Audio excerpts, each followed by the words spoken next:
Why the Prophet Muhammad couldn't have written the Qur'an. The Qur'an is a book over 600 pages long.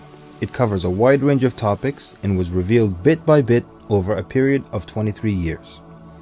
So if a man wrote the Qur'an, we already have a number of problems. If you're going to write a book like the Qur'an and claim it's from God, you can't make any mistakes.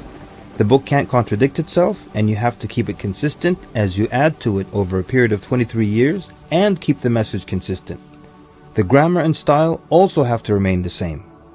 If the Qur'an is not from God, Muhammad would have to write it himself.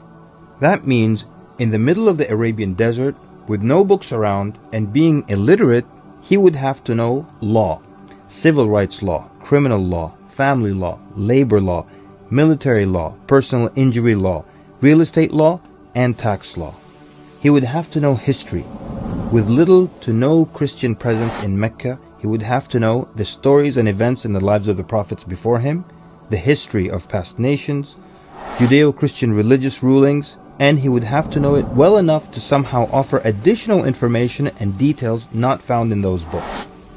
He would have to know how to develop a nation, how to start a government, know about worship and purification, invent dietary laws, know psychology, about raising children, arbitration, distribution of wealth, finance, and business.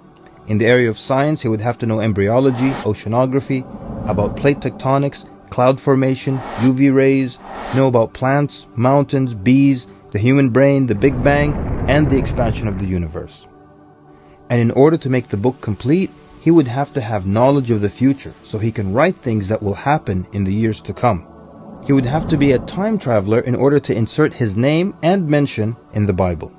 If he's claiming that the book he wrote is from God, it must not have a single solution that doesn't work.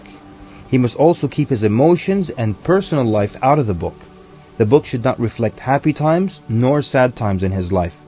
The writing should not become cheerful and optimistic, nor sad and gloomy as if a human wrote it. But when you read the Qur'an cover to cover, you can't sense when his wife died, when his daughters got married, when his grandchildren were born, when he was victorious, and when he was defeated. To anyone who examines the Qur'an, it becomes perfectly clear that there is no way a man in the desert 1400 years ago could have written such a book. But what if it were a committee of brilliant minds, a secret society that is in charge of correcting, updating, and rewriting the Qur'an over the years?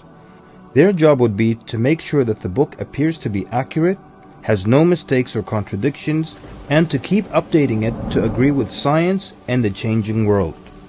If that were the case, then there would be other versions of the Qur'an. Due to edits and improvements, we would have new edited versions and old versions with mistakes. You would be able to detect different writing styles and influences from the different authors.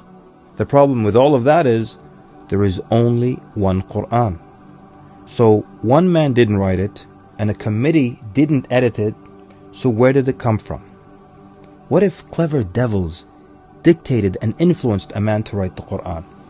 The question then would be, what kind of devil calls to good behavior, worshipping God, honoring Jesus, giving to the poor, and warns of the devil? Any way you analyze the Qur'an, you come to a clear conclusion.